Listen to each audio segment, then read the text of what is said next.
from Section 204. Heavy Hockey Podcast with Michael and Guess. Heavy hockey isn't dead. It's just getting started. Hey, it's Michael here from Oilers Live. Back at it with another podcast. It's been a little while, and happy to have one of my original guests and somebody who's been on the pod multiple times.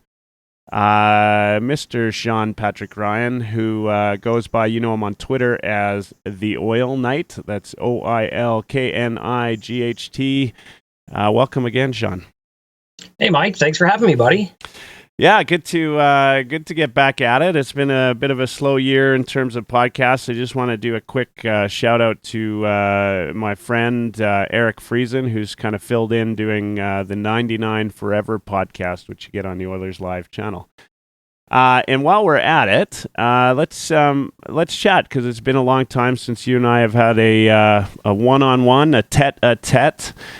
Tell me what's new in your life. I see and have listened to the OilKnight Roundtable. Maybe let's chat a little bit about that. Yeah, so as you know, I'm kind of a big prospect guy. Anybody that hasn't checked out my website, go to the OilKnight.ca, and Knight is with a K for the London Knights. OilKnight.ca, and we do a podcast where I kind of found myself, I was a little spread out too thin the last few years trying to cover all the leagues in the CHL. Everybody kind of knows I'm a big OHL guy. So I've got a couple of buddies that have helped me out this year. Yannick St. Pierre covers the QMJHL, and Tyler Campbell covers the WHL for me. And we kind of get, we don't always have the same opinions, but we get, try and give the viewers or the readers a little more insight, a little more unbiased analysis on the entire CHL. And we talk about that on the podcast, and I have special guests as well. And we try and mix it up. One episode we'll just focus specifically on the OHL, and then from there we'll move on to the next league. And the whole point is just to give hockey fans as much content as possible. Everybody seems to love the draft and talk about prospects. So we've pumped out 4 episodes so far. You can find those on my website. And something I enjoy. Excellent. Yeah, I've always, as most of the time, and in years past, one of our favorite topics in Oilers land has been prospects, because that's really all we've had to look forward to. So I think I think for you as a prospect kind of guy, that's actually probably been a good thing in terms of getting your name out there. And I can speak on behalf of everybody I talk to that we look forward to the content that comes out about the OHL, and the podcast has been great. So well done, and thanks for putting that together. So let's do though what we do here, which is talk a little Oilers hockey. And yes. Of course, if you're listening to this podcast, it's being recorded post LA Kings game in Edmonton on December 6th. Oilers won tonight 2-1, heavily outshot. Your initial thoughts on the game tonight? Well, it was a nail biter at the end, that's for sure. It was a good response game from the Ottawa game, which was absolutely pathetic. I mean, that was just one of the worst games I've seen all year, I think. The Oilers came out flying. It seemed like everybody, all 4 lines were going. The defensemen were going. Koskinen was certainly on his game. It was concerning they didn't really get a lot of shots, although I think as far as the grade A chances go, I think they were somewhat close. But once again, people keep saying that it's unsustainable, but the Oilers win again on good goaltending and good special teams. Their penalty kill was perfect, and they scored 2 power play goals. So it was a big game. They needed it. Arizona jumped us in the standings, and we're now back on top there and second in the Western Conference. So, I mean, you got to be happy with the win, but there's certainly areas for improvement, I guess, moving on. Yeah, so let's talk about that, because, I know, I haven't had a chance since the game to look this up, but I seem to recall in prior years, over the last 14, when the Oilers were out shooting the opposition, but we weren't winning games. Is that a clear? I mean, you talk about high danger chances, right? I mean, that's a big deal. Tippett's style is, defensive style, defensive brand that he's had the team on. I think, allows for some of those extra shots, but maybe not necessarily the high danger shots, and maybe gives a goalie like Koskinen a chance to see the puck where he never had. In prior years, thoughts on that? I mean, I guess the question is, do you think the shots matter that much? Well, no, I don't, because Todd McLellan last year, that was kind of a point of emphasis, is to get shots, right? I remember I kind of got nervous when he talked in last off season. He talked about Chris Russell and his Corsi, and he had kind of acknowledged that he was aware of the advanced stats. So they kind of made a point of emphasis to get more shots on the net, but I felt like they weren't a lot of great quality chances. They were just lobs from the point, right? So I think a better measure for sure is, and if you just think about it, the closer to the net you get, the better the chance you get. One grade A chance is better than 5 lobs from the blue line, kind of thing, right? So I don't think shots is a great measurement at all. Yeah, no, I'm not a big fan of shots being the grading system by which you look at the game. But there is no doubt tonight, when we do look at the game, that it was a close game. I think what I thought was great and didn't lead to a lot of shots, but was the bottom 6 did a great job of grinding down low tonight and keeping the puck. Even there was 2 or 3 shifts where we were able to do a full line change in the LA zone. That's something that we, as Oilers fans, I don't think we've seen in probably 5 or 6 years. Right, and like you said, that's kind of how Tippett likes it, right? So I know we're not getting a lot of shots, but realistically, if you look at the roster, the bottom 6 guys, they're pretty much all fourth liners. Their role, their job is to get pucks deep and cycle it and kind of control possession, right? They're not really getting a lot of shots or grade A chances, but they're controlling the play and basically just giving Draisaitl and McDavid a rest. That's kind of really what it is. Just kind of stall, buy time till they get back out there, and they'll get the grade A chances. And they'll get the quality shots, right? So it's not a perfect formula, and it certainly doesn't work for every team. But I think this team in particular, because you have the best duo in the NHL, the Oilers can get away with it by just kind of controlling the play and kind of sawing off of the opposition 5-on-5, and then just getting to the power play or getting to those top guys, the top line, and kind of let them do their thing. So you think this is a conversation that Holland had with Tippett early on? I mean, when Holland was constructing this team, there's a number of new Oilers this year. And do you think this was the thought process going in? I mean, maybe it's a little bit more successful than they expected it to be. I suspect it is anyway, but do you think that's kind of the thought they had all along? What, just to kind of play more of a defensive style and on the bottom, at least in the bottom 6, and then and really it's been when Nuge is back, it's really the bottom 9, and then that top line's kind of pushing the agenda, right? And and a lot of it has been just a really smart defensive game. And then allow your creative guys to be, not to hold them back, right? Yeah, well, I remember Tippett acknowledging that early in the year in preseason. He called them 2 third lines. We have 2 third lines, but in reality, I think we can agree they're probably closer to 2 fourth lines. But I think that's kind of what they came up with. Let's put together. We're not going to put together 3 scoring lines based on this roster or based on the amount of cap space we have and the prospects. Who's ready and who isn't. I think our best bet is let's just put 2 scoring lines together, and then we'll just grind it out and have a good penalty kill in the bottom 6. Because that's kind of what we've seen right from the beginning. It seems like that's been the plan, and I'm sure they're a little surprised that's worked this well.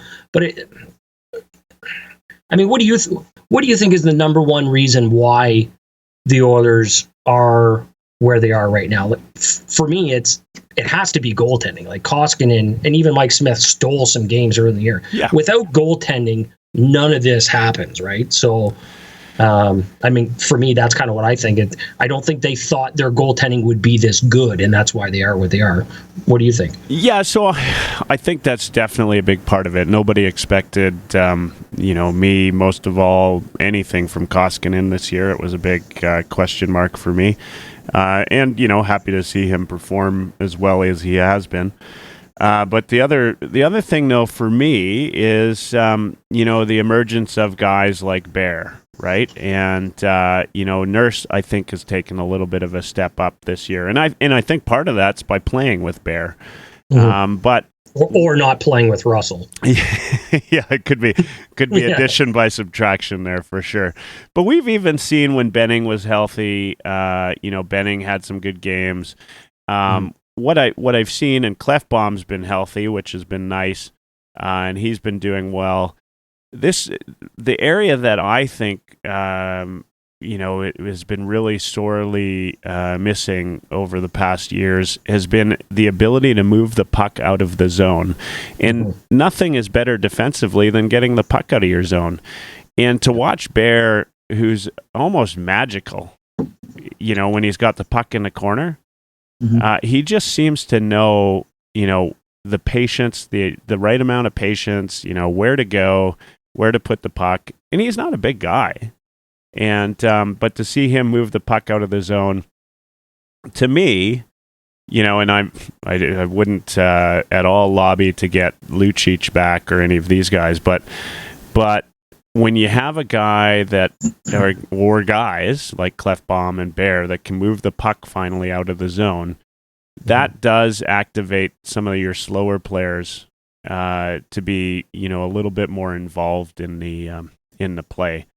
In years past, you could count on Leon and Connor to get the puck out of the zone for you just based on speed and skill.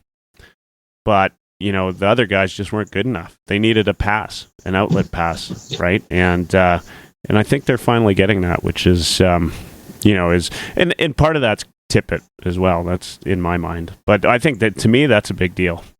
Well, it is, and he talked about at the beginning of the year, 5 up, 5 down, right? And the forwards certainly play a big part in that. They're coming back and giving them outlet passes, right? But I agree with you. Yeah, the puck moving ability. If anything else, it's just kind of hiding some of the weaknesses. Like now, like you said, Nurse. Sometimes he was struggling in his own zone with being paired with Russell on his offside, I guess, because neither one of them was a great puck mover. But now you put him with Bear, and all of a sudden he looks so much better, right? And even Pearson moves the puck well, although he does struggle a little bit defensively. But yeah, it's kind of a combination. I think a combination of the three. The goaltending's been outstanding. Yeah, the puck moving ability is awesome. The forwards also committing and coming back as well. That helps, because in games that they don't do that, we've seen where Draisaitl, McDavid, they're kind of slow coming back, or they don't quite commit to defense. We get destroyed. Like that Dallas game we played, were absolutely awful. The forwards not coming back, they decided to take a night off of doing that, playing defensive hockey, 5 up, 5 down, and the team just got buried, right? So, like you said, it does speak to Tippett's system, and he knows the style of play he wants to play, and he knows the roster he has, and he's getting the most out of his roster. So, kudos to him for that. Yeah, it's he really is, and I do like the moves Holland made in the off season. I mean, I had no idea what to expect, but we've got a lot of guys that got a lot of speed and a lot of grit and a lot of energy. I put a post out on Twitter earlier today. It's great to see Archibald get a little tour on McDavid's wing. I mean, he's got 1 point for the year, but I was at the I've been at a number of games this year, but I was at the Philadelphia game where Connor had 5 points, And one of the things that stood out for me was I was about 3 rows up, so right on the glass near the penalty boxes, and about 3 or 4 times Archibald comes in like a little cannonball and is just throwing his weight around. What he has of it, right? Like the guy's what, $110. I'm sure he weighs more than that, but he is not a big guy. And he plays like a big guy, like a little bulldog, and so it's fun to watch. He's got a lot of good energy, and I would just wish the puck would go in for him. He had a couple of good chances tonight that he couldn't connect with, but there's been a lot of guys, and part of me wonders, and I'm kind of switching the area conversation right now, but we talk about this, bottom 6, bottom 9. And the ability of the Draisaitl line to put up, and Draisaitl and McDavid lines to put up those points. But at some point, I think these guys, pucks might start going in for them. Like Patrick Russell is due, right? Yeah. Like the poor guy, he's had 2 called back this year, and then Kopitar. Gloves one out of the air tonight that he could have had in, and so, Patrick Russell's due, Sheehan's due. Like these guys have been playing well. Archibald probably should have had that empty netter tonight, right? Like it's just at some point I think that these guys will go on a little bit of a tear, and you're going to see a nice little win streak from the Oilers. Like I don't think we've seen that yet. We're just kind of meddling our way after a fast start. But I think we might see a win streak coming up. Well, you could be right. Josh Archibald reminds me of Drake Caggiula. Kind of the same idea. Caggiula used to like throw his weight around and try and be a high energy guy, and he didn't score a lot either. But Kara and Marcus Granlund, they scored a few goals there recently. They've kind of potted a few, but yeah, that fourth line, I guess, in general, they're definitely doing. I really like Patrick Russell.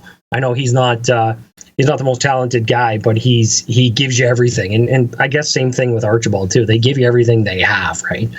Which is all you can really ask. And they're great penalty killers, right? Like I remember last year, every time, if the game was close, every time we took a penalty, let's say in the third period, boom, the other team would score and we're screwed. Or we would get a power play. Okay, we need a big goal, and we would end up giving a shorthanded goal, or we just couldn't score at all. This year, it's so refreshing to have.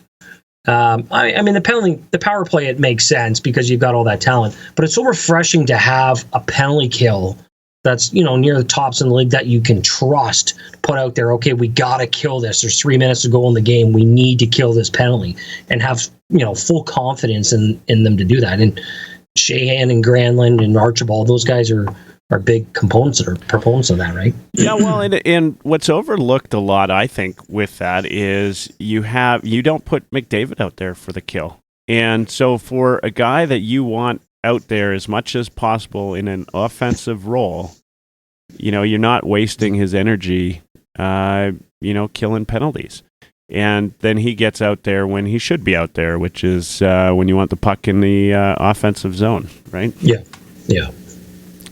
No, the penalty kill has been a huge part for me as well. I think I'm actually in shock every time I look and see that we're sitting in second. I remember Kelly, you, me, and Kelly talking about the Czech press and some like trying to break down the penalty kill and why it was so awful in years past. It's certainly the worst penalty kill in the history of the league there for a while last year. Like that's just god awful. I think they're 30th and 31st or something the last 2 years. Yeah, it has been terrible. Like second. Yeah, and the power play.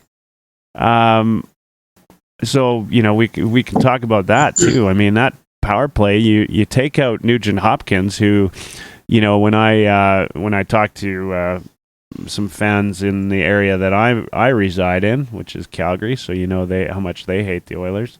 Mm-hmm. They say, well, you got Nuge out there too, right? Like you got three guys that are tops in the league. Well, Nuge is gone, and power play still, going on all cylinders, right? Like Draisaitl and McDavid on a power play.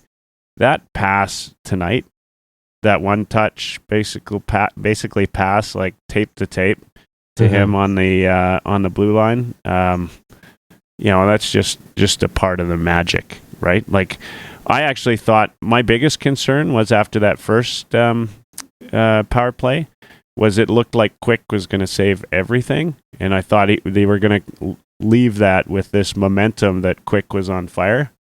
I'm very thankful that they got one by him there. Well, it was just like the Ottawa game, right? Where we hit the post twice on the first power play. And it's like, oh my God, we've had so many chances. How did we not score? It kind of felt like that too. They're all over them like, oh no, how did that not go in? And then all of a sudden, boom, it's in. It's like, okay, thank you.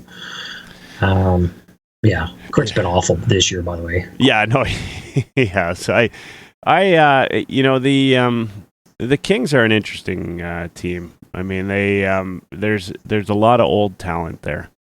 It's not much different from the team that was getting far down into the playoffs many moons ago. Now it seems, but they haven't changed much, and they've got that ability though. Still, you got to take them seriously. There's a lot of guys on there that can score, and if Quick does have a good game, then he can be lights out, right?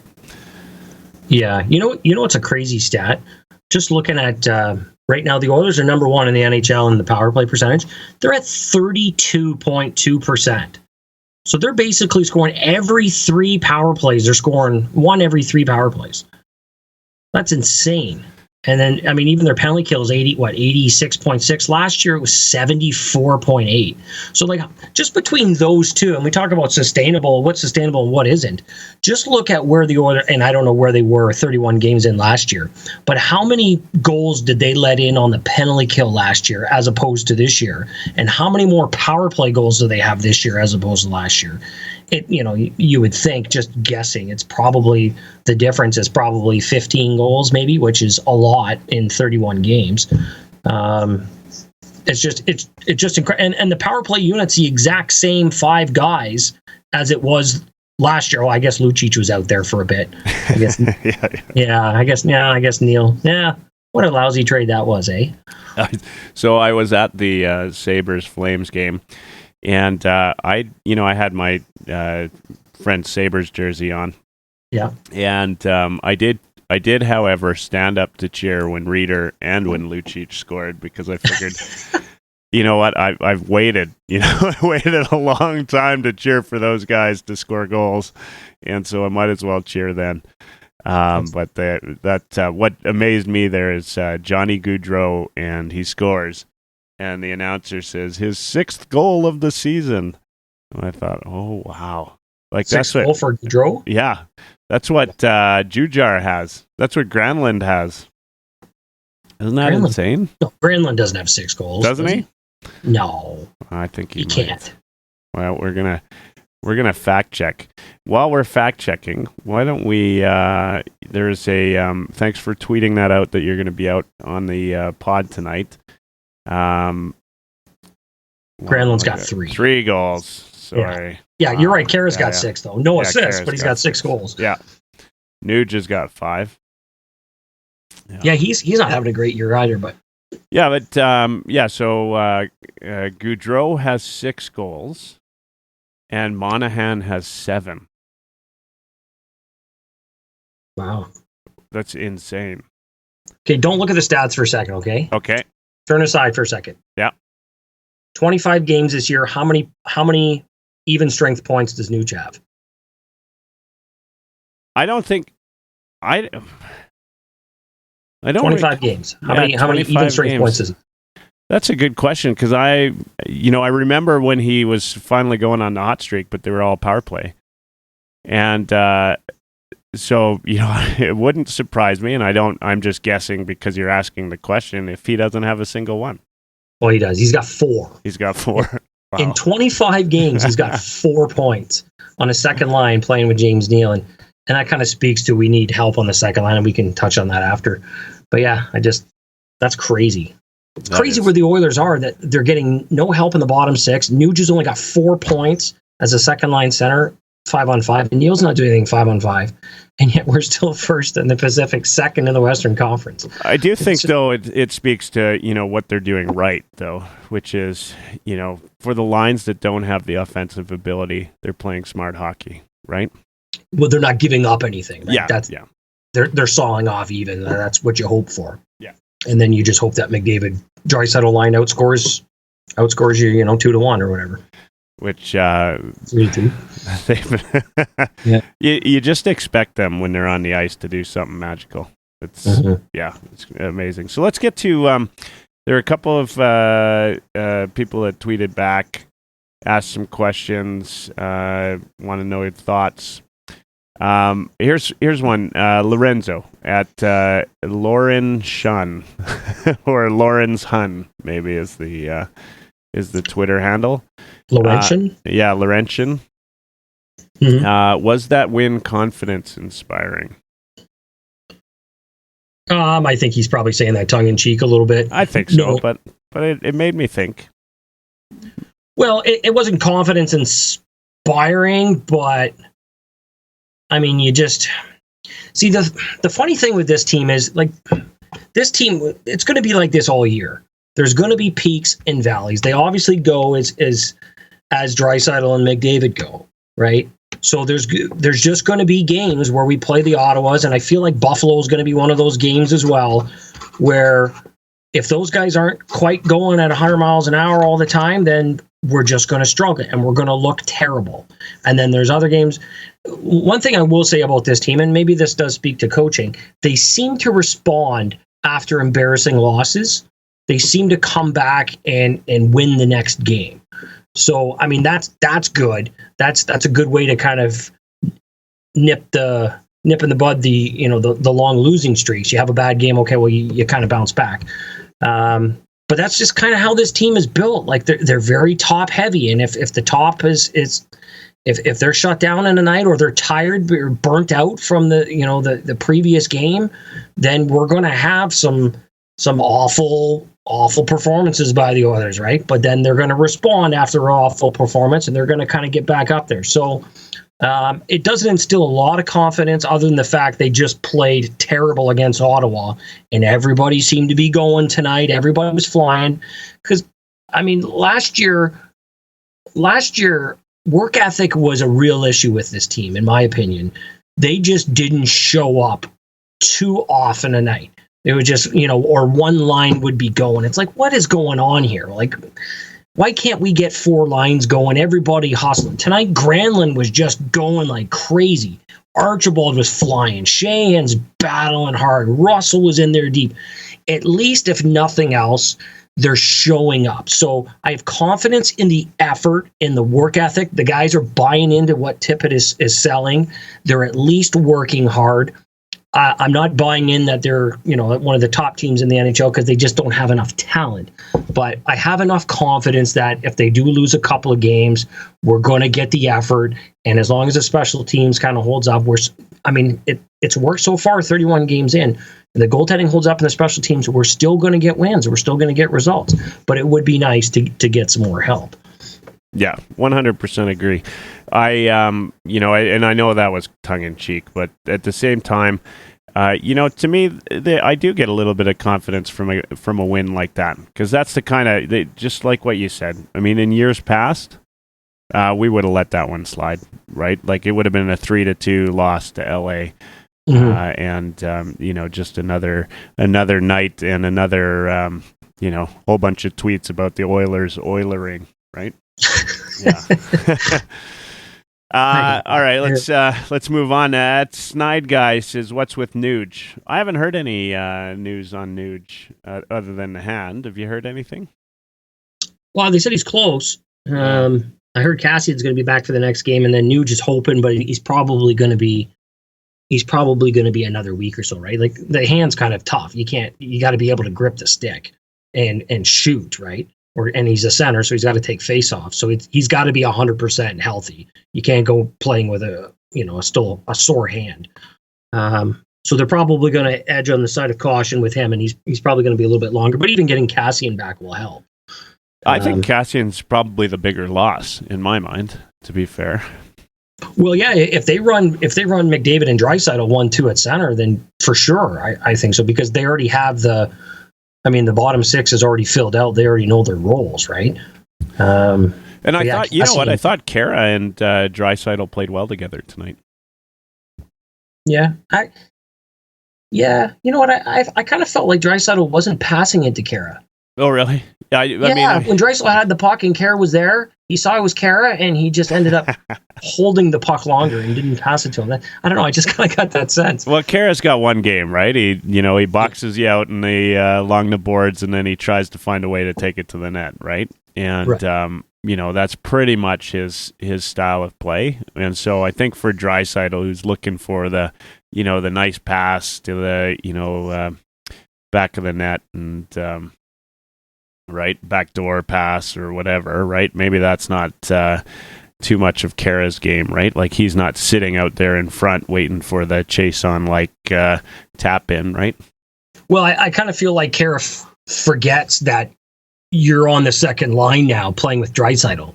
You don't need to just get the puck deep and just cycle it and not even try and get the puck into a grade A scoring chance. You actually are playing with talent now, so you need to kind of adjust your game accordingly.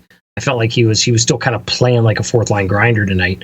And Draisaitl was kind of like, what are you doing? What are you doing down low? Like, go in front of the net. I'm going to give you the puck, right? And I don't know. It's just more of a chemistry thing. They haven't played a lot together, but and then Gagne too. I mean, I was at him in the preseason, and Gagne shouldn't even have been on the team. And I mean, he's a great guy and all that, but he's pretty much done. Like he's just filling in for Nuge right now, but he doesn't really do a whole lot out there. I feel like it'd be nice to get Kassian and Nuge back, and hopefully he sits because he's. Yeah, I think this team is a lot different with Kassian and Nuge, and you know what? I mean, we, as much as we talk about this team needing a more of a second line than they have, that's two of our top six forwards, right, out, and two, I think, are the major part of our top six forwards. So any team should be struggling if that were the case. I'd say that the Oilers, while they're still managing to win, a couple, they're they haven't been as maybe dynamic since Nuge has been out as they have been. Mm-hmm. Yeah. So we talked Jeremy McCain at Jerry Sells. We talked about that team constantly getting outshot. The other, sorry, that I just want to address something with that too. With the shots, I guess it's just something we're going to have to accept, that the bottom six is not, their whole goal is not really to get shots on net. It's just possession, right? Get the pucks deep and possession. They're not asked to go out there and be creative. And I mean, obviously you want them to go hard to the net, but they just go get pucks deep, dig out pucks, get it back to the point and let them shoot it, and then hope for a tip or a rebound. That's really all they do. So that's why I'm not really surprised that we get outshot a lot, because we just frankly don't have many shooters on the team, and we don't really have a lot of talent. It is, again, it's top heavy, right? But they do play a role. They are effective in that role. And it's really just almost something you just have to live with. That's how the team is constructed currently until further notice. Yeah, and again, we've talked a lot about coaching tonight, right? Like Tippett's a smart enough coach to know, right, that's the way it's got to be, right? Mm-hmm. And make sure that if you're going to get outshot, it's pucks on the outside that are getting in, and not in deep and high danger chances. Yeah. Okay. What? So we've got Mike McKinnon at M McKinnon M. And also, while he's, it's a little bit of a joke tweet, but at the Oil Drinker, we're talking about Hall. It's been a topic of conversation. Stauffer brings it up, I think, probably 2-3 times every show. He's I think he loves Hall. So, what's your thought on, first off, and then, so Mike McKinnon asks, besides Bouchard and Broberg, are there any other prospects that should really carry the untouchable label in the Oilers system? Now, it's not directly Hall related, but, it's in line with the conversation we've been having around Hall. What, if anything, first off, do you think the Oilers should make a play for Hall? Okay, so here's where I'm coming from, and people that have followed me for a while, I've never been a Taylor Hall fan. I'll be upfront on that, and I think you know that. Now, to be fair, I'm a London guy, and he was a Windsor guy, and I've kind of hated him ever since junior. Whether you believe it or not, it doesn't really make a difference to me. I kind of believe a lot of the things that have been said about him off ice, maturity, and all that stuff. I don't think he's the greatest team player. I see a lot of sulking, and he's just not my cup of tea. That being said, he is obviously a great hockey player. As an Oiler, I felt like he kind of made a lot of bonehead plays, but he got so many points just on pure hustle. You couldn't deny the fact he just worked hard all the time. Sometimes I felt like he worked too hard. He tried to do everything himself and then would just create turnovers and that. But look, I understand right now the Oilers need scoring. They need secondary scoring. They need some more talent. But at this stage in his career, and considering the fact he's an unrestricted free agent, and kind of looking at where the Oilers are now as far as their roster construction and what they've got coming, I think you got to be really, really careful if you do pursue Hall, not to kind of buy in, not to get too short-sighted or not kind of buy into all the hype. I mean, the Oilers are a good team. We know they're first in the Pacific, but are they really a Stanley Cup contender right now? I mean, I'm not really sure. Now, you could argue if they had Taylor Hall, then they would be a lot closer, and sure, that's true. But the reality is he's a rental, and he's talked a lot about and Friedman and McKenzie and these guys have talked about they believe he wants to get to unrestricted free agency. He wants to be able to choose in the offseason where he wants to go and negotiate a contract. So if that's the case, I would be very, very hesitant to give up too much to get him as a rental, because again, how much further is he going to take you?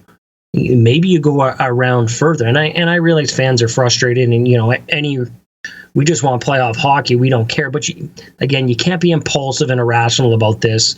You can't be short-sighted about this. You don't want to mortgage your future for 3 months or 4 months of Taylor Hall. Like, it doesn't make sense. And it's funny, I had this conversation today with a bunch of fans, and I noticed most of the people that are pretty adamant about it, about going all in for Taylor Hall, are like the biggest Taylor Hall fans you've ever seen. Like they've always stuck with Hall. They love Hall. Bring back Hall. They're literally willing to do whatever it takes to get him back, because that would be like the ultimate victory for them. But that's, again, I think that's kind of selfish, and I don't think that's what's in the best interest of the team. Now, as I mentioned, I'm a Hall detractor, and I'm upfront about it, but I do think he would help this team for sure, no doubt. And if the price was right, I would certainly consider it.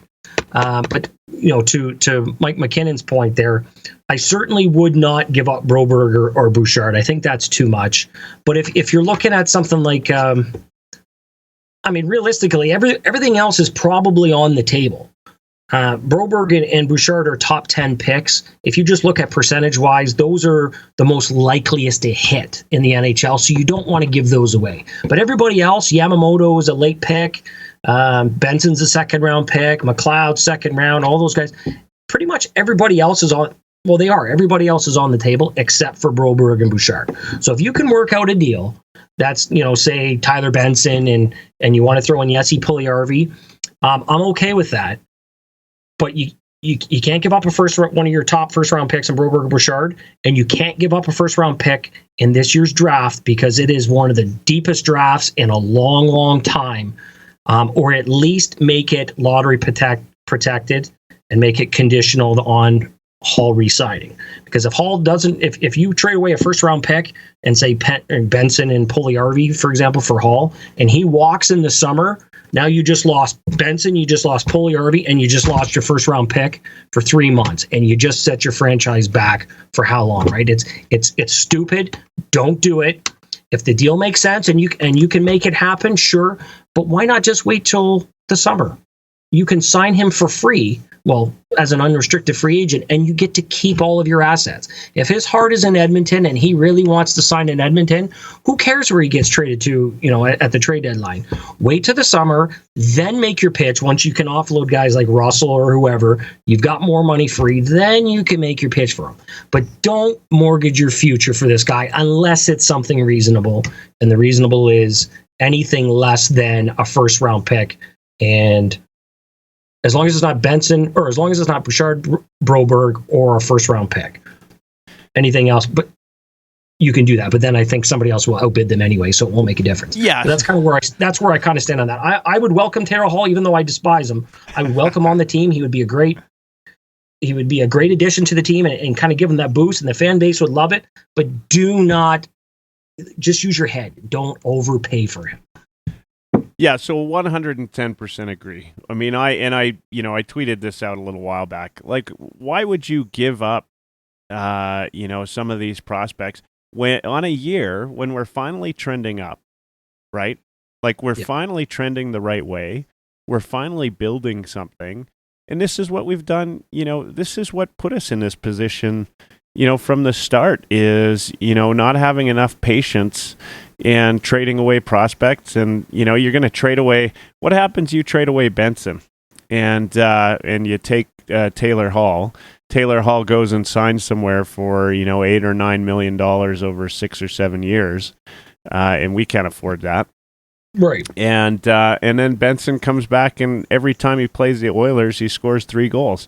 That's every tweet you read is about how Holland, screwed up and traded away Benson, or Bouchard, kills it playing for New Jersey and leads them to the promised land, right? Like, it's just ridiculous to think that we should. And so, having said that, if you don't do that, you don't do Bouchard, and you don't do Benson, and you don't do.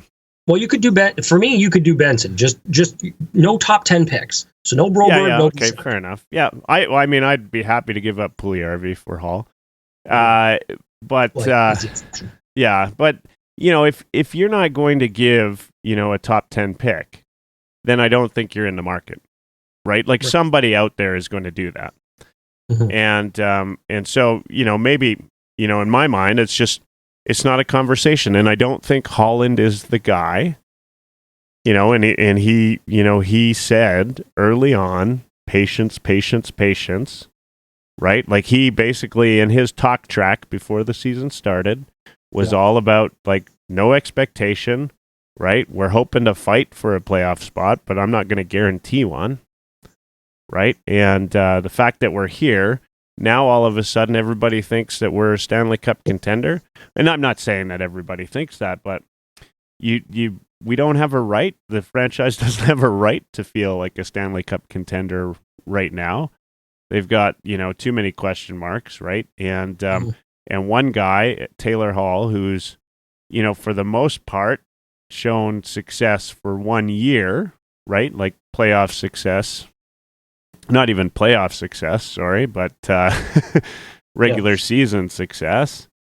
He's not going to be the guy. He's not going to be the guy that changes it, right? Like, it's just not going to move it enough for us to make it to the promised land, right? Right, and rushing it doesn't make any sense at all, and that's what Chiarelli did with, when he traded for Griffin Reinhart. well, I want to get a defenseman here now that's already developed. I don't want to wait, so I'm just going to give up these picks. And then it turned out Matthew Barzal, obviously, and then Reinhart didn't even work out. There's no guarantees that Taylor Hall is going to take you any further in the playoffs, right? And if you look at the draft last year, Connor McMichael went 25th overall to Washington. Connor McMichael is absolutely lighting up the OHL and looks like an absolute steal for anybody that's not following the OHL or following him.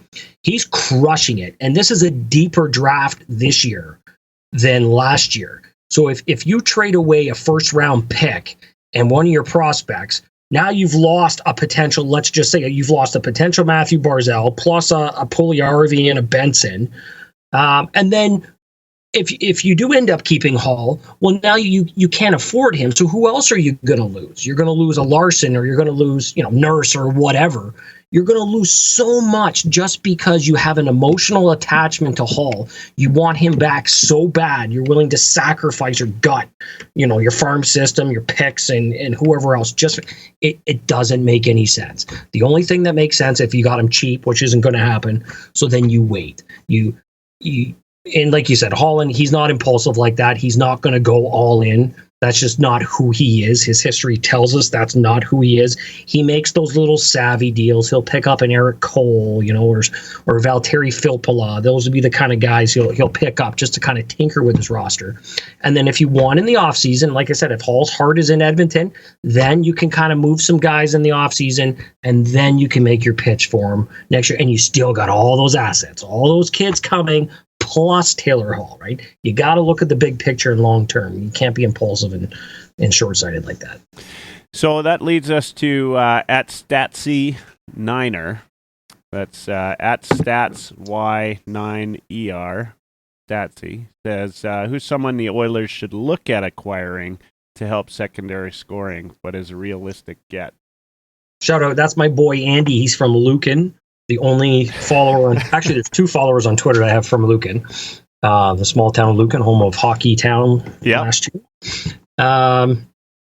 So that's a really good question. And I guess if you look at the needs of the Oilers, so you got to be realistic. There's not many sellers right now in the NHL. So if you were to make a trade in the next, let's say, month or so, it's kind of limited, you would think, to a couple of teams at the bottom. Like, who's going to want Jesse Puljujarvi if he can't play in the NHL this year? Well, maybe the teams right at the bottom, they don't care because they're building for next year anyways, right?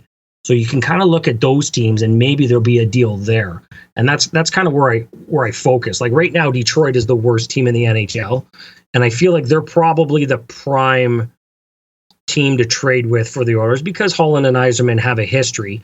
But also they have a few guys that I think would kind of fill some needs for the Oilers. And the main guy would be targeting is Andreas Athanasiou, former London Knight. Obviously, he's got a ton of speed to burn. He's one of the fastest players in the NHL. He can play center or he can play the wing. He scored 30 goals in the past.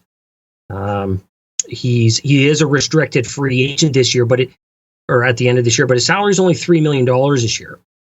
So you could certainly make a push for him. If you were to offer Puljujarvi and say a draft pick for him, or maybe a prospect, for example, they need lots of defensive prospects. Maybe you could swing a prospect and a Puljujarvi and you could get Athanasiou. And you could plug him right in the lineup.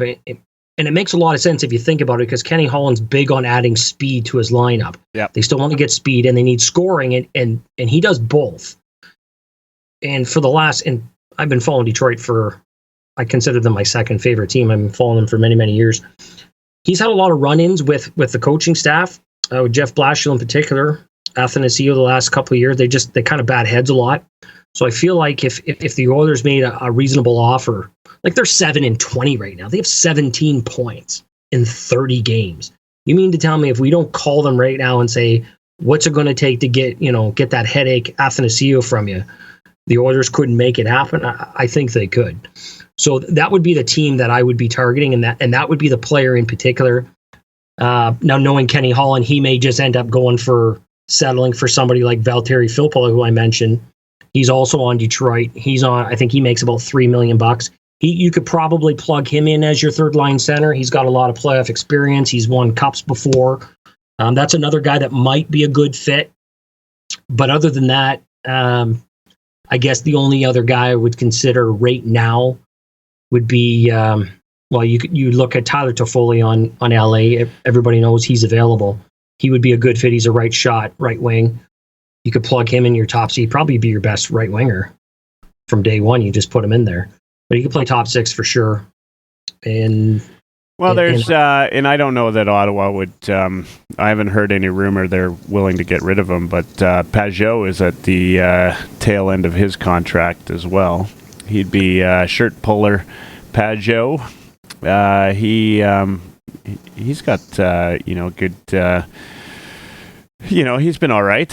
He's playing awesome. He's playing awesome. Yeah. Yeah, he's been great. And well, the thing with him is, and I was listening to Sirius Radio the other day, some guy from Ottawa was saying that he does not want to leave Ottawa. His wife is, I don't know, they're raising horses or something. She's big in equestrian. I don't know. But he loves it there. He wants to stay there, and they do not want to move. Now, that doesn't mean that he won't get traded for a rental. But if you know he's going to re-sign in the offseason, he's already kind of made that perfectly clear. And then we've seen that happen in the past. Then maybe the cost isn't too much to acquire him. Maybe you could get him as a rental, and he would be a perfect third-line center. Absolutely perfect. Yeah, Ottawa's got lots of space. I mean, they'd be able to re-sign him, no problem, I'm sure. But he would be. I think he'd fill some holes on the Oilers. And he was good the other night. I enjoyed watching him, other than when he's pulling Connor's shirt there. But yeah, well, and you have to consider too, like, what do the Oilers have to offer? If you don't want to give up a first-round pick in such a deep draft. I mean, really, Puljujarvi is the major trade bait. That's the guy who doesn't want to be there. I can't see him coming back next year. That's the guy, ideally, if you make a deal, you move him with maybe, a second, third-round pick and maybe a prospect. That's kind of your major trade bait. And I don't know if, like, for a rental for Pajot, or even a guy like Toffoli, for example, if you trade for a UFA and those guys don't re-sign, you basically gave away Puljujarvi for free, right? And that's kind of why I suggested Detroit, because Athanasiou is an RFA. He's restricted. So you still own his rights. So at least you're not getting, nothing for something. You still own his rights and you can re-sign him. But his agent is the same as Taylor Hall, and Holland had problems with signing him in the past, so maybe they don't go that route. But I feel like, just to answer Andy's question, that would be my number one target, Andreas Athanasiou. What happens, and I keep meaning to look this up. Now, how long do the Oilers have Puljujarvi's rights for? Like, is it, years? Or, if let's say they can't find a trading partner, is he stuck in the Oilers franchise and can't go anywhere? Or how does that work? Yeah, that's a really good question. I don't remember how that works. I feel like he's still their property no matter what until he retires. But they own his rights, and I don't know exactly, because he doesn't have a contract, right? He doesn't want to sign. Yeah, no, he doesn't have a contract. He's not he's not signed a qualifying offer. But they offered. Yeah, so they offered.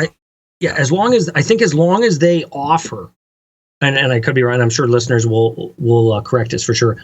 But as long as they qualify him, they put an offer in, and I don't know, maybe every single year. If he just keeps rejecting it, well, he's still their property because they're still showing intention to sign him. He's choosing not to do that. But again, I don't know how long that goes on for. Or, obviously, if when you hit UFA, then it wouldn't make a difference. But yeah, that's a good question.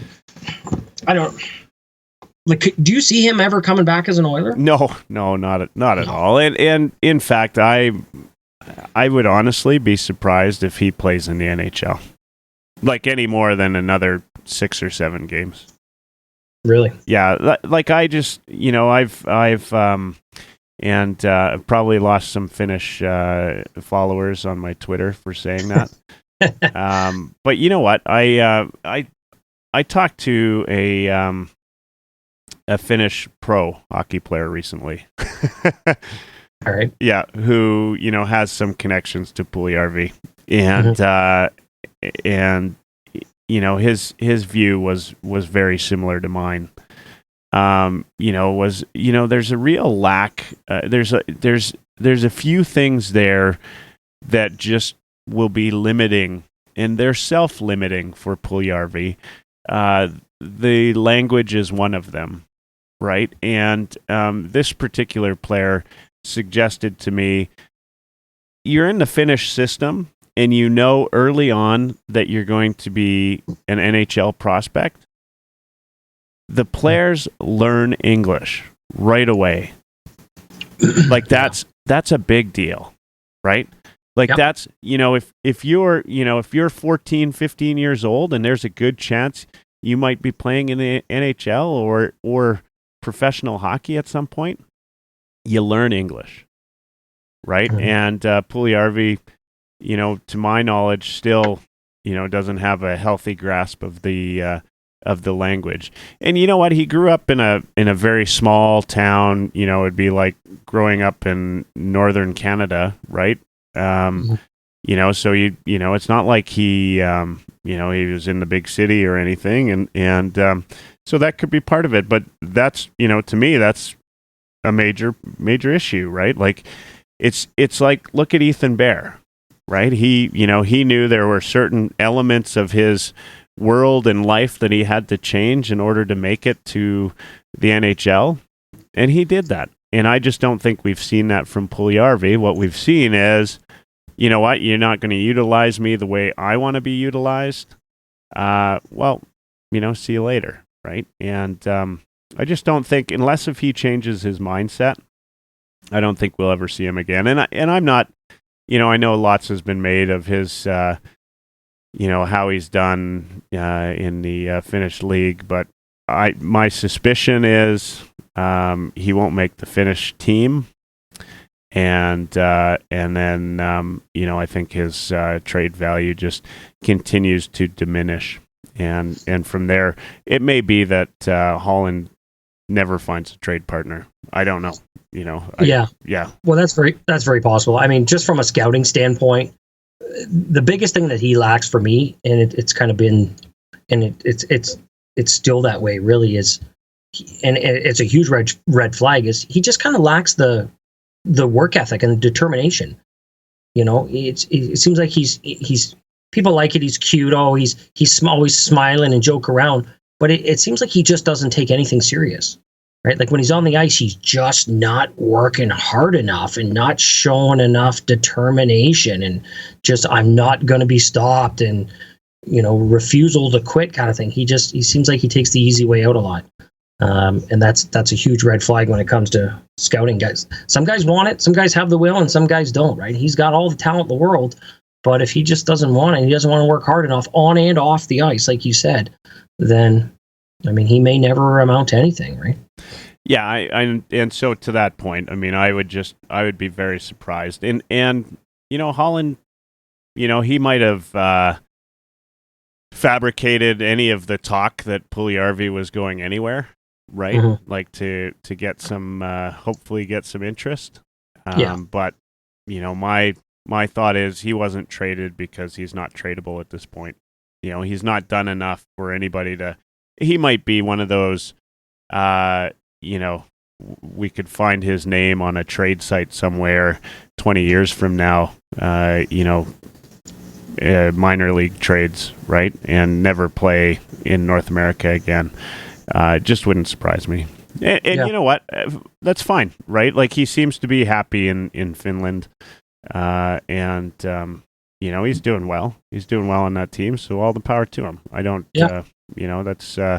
it's better than I've done, and certainly at that level, he's seems to be perfectly capable, right? And that shot that he's got seems to work well for him out there. So, one last thing I'll say is, though, although I feel like GMs have long memories, right? They there would have been GMs that absolutely were in love with him come the draft, and it wasn't that long ago. It was only a couple years ago, and they still think, a lot of people look at the Oilers and think they screwed up. And look at all the Oilers that are having success in the NHL now, former Oilers. They screwed up. He's still young enough. I can change him. I remember when he was this age, 18, he dominated, and even Chiarelli trading for Ryan Spooner. I remember Ryan Spooner when we scouted him a long time ago. Yeah. Like, these GMs remember guys when they were good, and then they think they can change him, or a change of scenery might help. So I still see somebody taking a flyer on him. I feel like Holland will be able to move him by the deadline, hopefully. But as far as a return, I don't expect it to be much. Yeah, I don't. I certainly, I'd be very surprised if it was, and it certainly, it might be like a B piece in a Taylor Hall trade, if there ever was a Taylor Hall trade, right? It'd be we'll throw in Puljujarvi too, yeah. Right? Yeah, exactly. Yeah.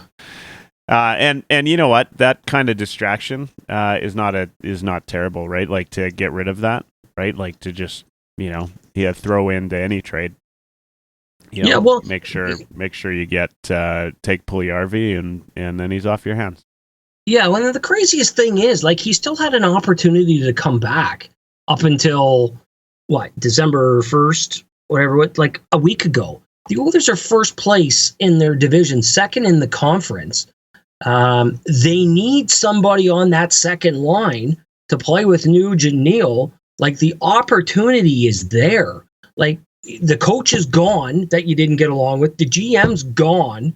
They're both gone. What is it about Edmonton? Why have you burned that bridge? What is it about? That's what kills me. I'd love to know, what is it about the Oilers or Edmonton that you refuse to come back no matter what? It's a brand new management and brand new team.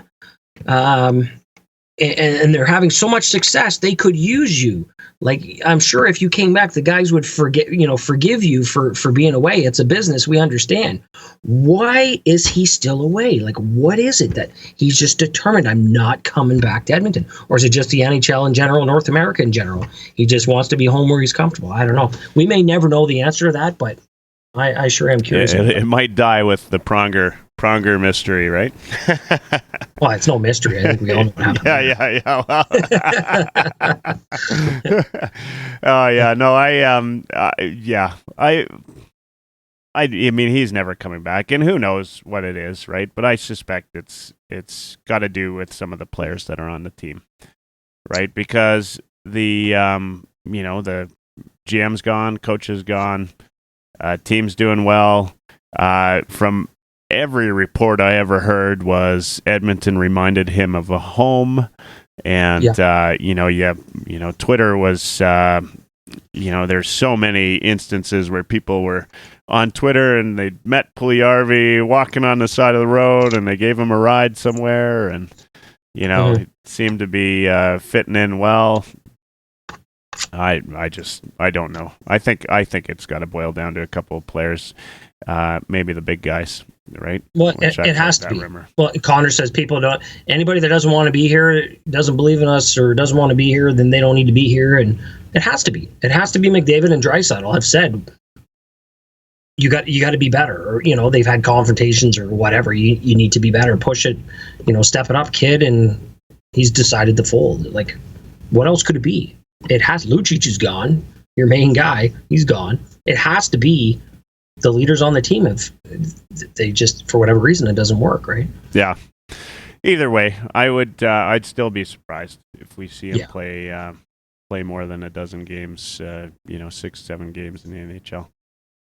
All right. Well, you know what? I think we've hit all of the most of them anyway on Twitter. And we've talked a lot about the Oilers. I want to give another quick plug out to your podcast. If anybody's out there listening, make sure you listen to Sean and SPR and the guys at the OilKnight Roundtable. Is that what it is? OilKnight Roundtable. Yeah. Yeah, you got to hit the drop-down box on the right-hand side. Under all topics, go to podcast episodes, and you can click on that. And from there, we've only done 4 episodes so far, but we've kind of given you a breakdown of each league in the CHL, and we'll continue to do so as we get closer to the draft. I've got a few guys I've got pegged for the Oilers, just like I had Lavoie pegged for the Oilers early last year. Yep. Same idea. We've got a few guys that are looking good. We need shooters, right? So, and we need a center. Yeah, so there's how do you pronounce his last name? Stranges? Strong. Yeah, it's Italian, so it's Stranges. Stranges. So, Yeah. and I know you've been talking a lot about Stranges recently. Mm-hmm. And so you feel he's a potential, and he's a guy that played with Bouchard, of course, as well. Yeah, he's got a lot of talent. He's got that 10-2 skating style that people have seen on YouTube or whatever. He's a real unique player. He's got a lot of talent. He'll probably be available. If we assume the Oilers are a playoff team, they could pick anywhere from 16 to 31 right now, right? Yeah.